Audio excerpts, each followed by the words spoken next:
So I want you to describe like what life has been like living in Texas, just like all of your time living here, and then like just like what your experiences have been, what your just yeah, like whatever that is for you.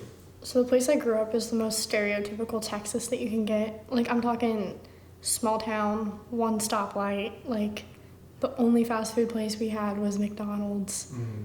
They built a KFC and everybody went like fucking crazy. There was a McDonald's and a Sonic, and there were like two family-owned restaurants. Other than that, we had to drive like out of town. But you know what I mean, like out of Santa Fe. One high school, there were 250 people in my graduating class. Like it was a little bitty town. And on top of it being small, it was also very hick and very like Conservative. very conservative, very hick, very just redneck. It sounds bad, but like Stereotypical, yeah. I see. whenever somebody says like, "Oh, you're from Texas," like, yeah, I'm from that Texas. Whereas like places like Houston aren't like that. You know, like it's different in the city and in like a rural part of Texas. I learned how to shoot guns in the backyard of my backyard with Dr. Pepper cans. Like it doesn't get much more hick than that. Like we had a pond in our backyard that I used to fish out of. Like it was really hick. Very conservative, which is weird considering now what I do and like my political views. Like I don't know how Santa Fe, Texas bred me, but it's so opposite of everything that I stand for. I just remember like my senior year in high school, we did these things called OPs, which it was basically an op-ed, like, and it just, you had to write about a political issue and then discuss it as a class. Well, it was always me against the rest of the class in our discussions. It was me defending DACA, birth control, gun violence prevention, anything, versus everyone else. And so it was just like, it was a weird environment to grow up in, especially then realizing now what I do. Like, I don't know how I developed those views, but I did. And I mean, growing up in Texas was really weird. It was weird. When you were pushed into the spotlight because of the trials that happened in your high school, like, and you were able to, have more of a voice on the national stage, and people were able to like recognize what you said. Like, did you receive a lot of backlash from your town or from your students and classmates personally? Yeah. So after the shooting, I tweeted something that I would have tweeted in any other day. I said, so Tommy Lahren, that blonde girl from Fox News, had tweeted something about like Texans won't buy gun control or something like that. And if you would like to lecture any Texan on gun laws, like be my guest. Somebody who wasn't from my high school, who didn't experience a mass shooting, retweeted it onto my timeline the day of the shooting. And I was like, and like this person wasn't like from like Wisconsin or something, like that person wasn't from a place where they wouldn't be aware of what was happening. This person was from 15 minutes up the road. And so I was like, you didn't just run from gunshots from your high school. You don't know what's going on, And so I quoted the tweet, and I was like, hey, Tanya, 10 of my classmates died yesterday and 13 others were injured. I would love to lecture any Texan on gun laws. Somehow, I got like 800,000 likes. And like, that tweet blew up. It went like insanely viral. And the thing that was weird to me about it was that like, it wasn't necessarily that it blew up because I had seen that happen with the Parkland kids. It was that it was me. Because like, I've been tweeting stuff like that for years. This isn't a new stance for me. I've always believed what I believe. It's just that I now had a platform. And so like people from my high school weren't surprised that it was me doing that. They were all just kind of like, yeah, we been new. Like if anybody was gonna come out of it, it was gonna be her, like whatever. But like adults, there's this Facebook page called Taco Santa Fe, which is a pretty small town of us. And it's a whole bunch of adults that live in Santa Fe, and pretty much they just talk crap. There was a thing with cheerleaders where like whole adults were making fun of cheerleaders on Facebook, like all of this stuff. And I was the center of attention for a lot of those posts for a while. mostly violent. Most of them said that I was the R word often. I got a lot of death threats. The death threats didn't always come from people in my hometown, but I did get a lot of death threats. My dad's side of the family rarely talks to me anymore. They, my hometown didn't react great. Like, just to put it into perspective, during right after the 2016 election happened, Christmas of that year, I was sitting at the dinner table with my dad's side of the family, and he said, like, somehow politics came up, as it always does at family holidays for some reason, and my father and my cousin, who are both union workers, by the way,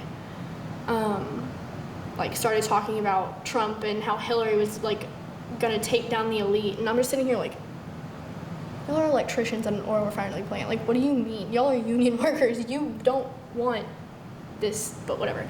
It's another whole story. But and my dad said something along the lines of oh, don't get into politics around her, little Miss Liberal Princess over here. And I was like, seriously, dude, be an adult. And so I just got up and walked off because I didn't feel like engaging with them. And another one of my cousins came into the room later because I was playing with his kids. And he came into the room, he was like, I don't care if you're liberal. And I was like, oh, okay, good for you, dude. And he was like, as long as you don't try to take my guns away. And I was just kind of what? You treated your political orientation as if it was a coming out story or something. Yeah, I'm not at all gonna, it's not at all coming out, obviously. Right, yeah. Very different situation, but I was ostracized from that side of my family because of it, if that makes sense. Yeah, it does. So, since this time, how have you been emotionally affected? Since then, up to this point now, how do you feel you were, obviously not because of the tragedy that happened, but do you feel that you're better off in terms of who you have access to, who you were talking to, I guess, what's your mental state at this point? It's weird, because my love for my hometown grew after I left, even though they hate me. But you know what I mean? I miss Friday night football and sitting in the Sonic drive-through parking lot for hours and talking to my friends and knowing everybody in my classes. I miss that aspect of it 100%. But I don't miss the ignorance and I don't miss that. Really, the ignorance is the only thing that I don't miss. But if anything did come out of everything that happened, and even though I did lose a lot of people in my hometown, this opportunity and this platform that I've been given has allowed me to find myself and find my voice. And on top of that, I was just some regular old small town girl. My high school is about to get shut down by the state because they suck so much. My high school wasn't a great school. I didn't learn a lot. It wasn't competitive. It was just kind of some small town rinky-dink. It was Title I, so there were a lot of underprivileged people who lived there, and it was just, we didn't have the resources. My government textbook was from 1999.